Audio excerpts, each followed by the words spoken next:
Assalamualaikum warahmatullahi wabarakatuh. Alhamdulillah wa syukurillah wassalatu wassalamu ala rasulillah wa ala alihi wa ashabihi wa mawalah, amma ba'd. Sahabat semua, tahukah apa hal yang menyebabkan rezeki kita menjadi sulit, menjadi sempit, dan kehidupan kita menjadi susah, hati menjadi tidak tenang? Tidak lain dan tidak bukan, semua adalah dosa yang kita perbuat. Dosa yang kita perbuat dan tidak kunjung kita mintakan ampunan kepada Allah Subhanahu wa taala. Kata Rasulullah SAW, innal abda la yahrumu rizqa bi dhanbi yusibu. Sesungguhnya seorang hamba terhalang dari sumber rezekinya sebab dosa yang dia perbuat. Oleh karenanya dosa-dosa yang kita lakukan menjadi sebab hidup kita menjadi sulit, menjadi susah, rezeki kita menjadi terhambat. Bahkan sakit pun al-marid minadz dzunub, sakit sebabnya daripada dosa. Oleh karenanya perlu kiranya kita memperbanyak taubat kepada Allah Subhanahu wa taala, memperbanyak istighfar kepada Allah Subhanahu wa taala, meminta ampun kepada Allah Subhanahu wa taala.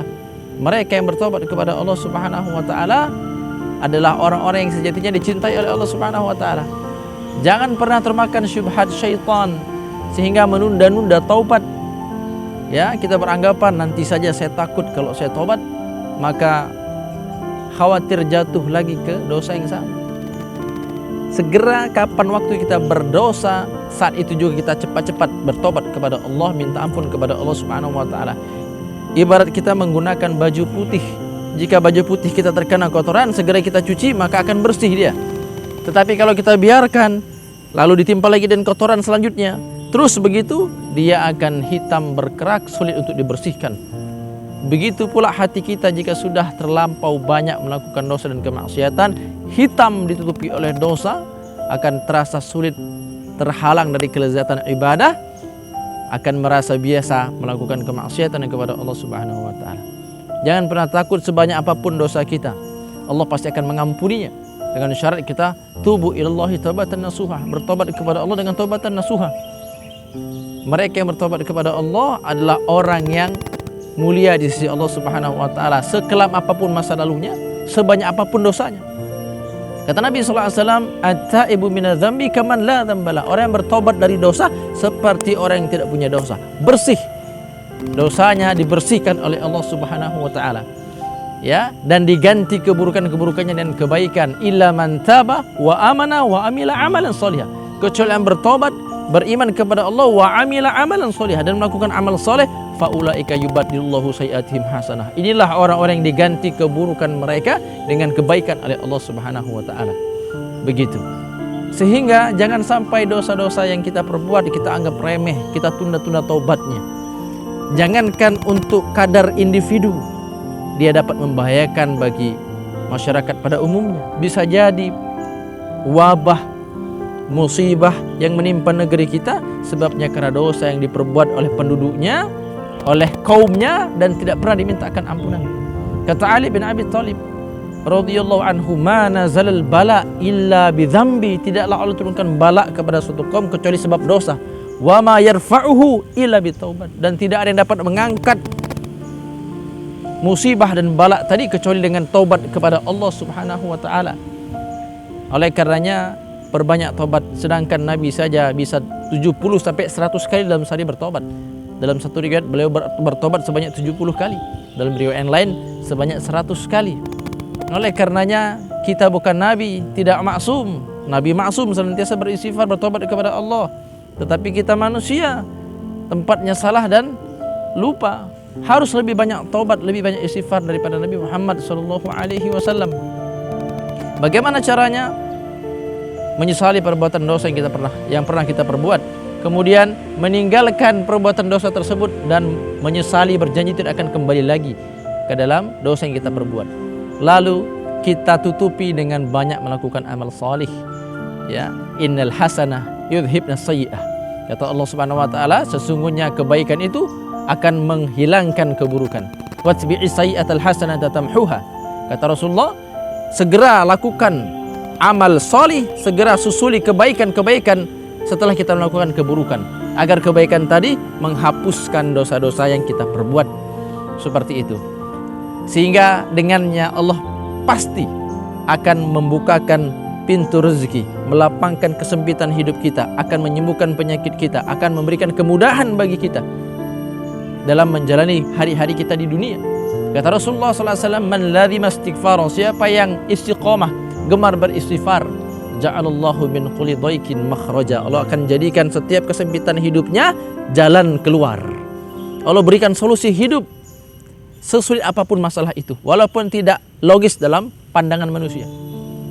Wa min kulli hammin faraha, setiap kesedihan hati menjadi kegembiraan. Dan yang paling penting, wa yarzuquhu min haitsu la yahtasib, dan Allah akan beri dia rezeki dari jalan yang tidak disangka-sangka. Ada satu doa istighfar yang diajarkan oleh Rasulullah SAW kepada seorang sahabat. Ini diriwayatkan oleh Imam Hakim rahimahullah ta'ala.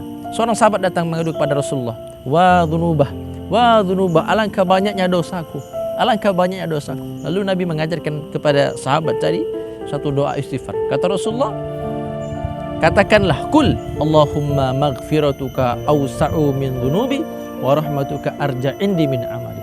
Ya Allah, ampunanmu awsa'u min dhunubi, lebih luas daripada dosaku. Wa rahmatuka, dan rahmatmu arja indi min amali, lebih aku butuhkan dibandingkan amal ibadahku. Lalu sahabat tadi mengucapkan doa itu. Nabi katakan, ulangi lagi. Diulangi oleh sahabat tadi doa tersebut. Ulangi lagi sampai 3 kali. Lalu Nabi bersabda, qum, berdiri engkau, qad ghafarallahu laka, sungguh dosamu telah diampuni oleh Allah Subhanahu wa taala.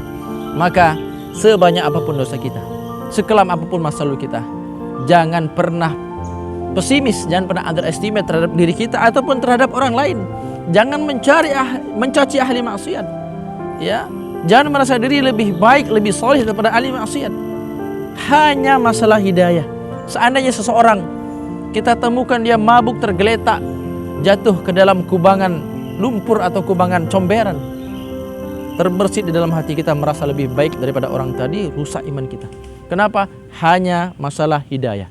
Jika Allah beri dia hidayah, bisa jadi ini pemabuk, ini ahli maksiat, lebih baik ibadahnya dari kita, lebih baik Islamnya, lebih baik akhlaknya daripada kita. Kita pun demikian, fal'iyadzubillah. Seandainya Allah cabut nikmat iman daripada diri kita, nikmat hidayah daripada diri kita, bisa jadi kita menjadi manusia paling buruk yang pernah berjalan di atas permukaan dunia. Jangan pernah mengkerdilkan niat seseorang untuk bertobat kepada Allah. Jangan pernah pula mengkerdilkan niat kita, merasa dosa begitu besar Allah tidak akan terima tobat kita. Tidak.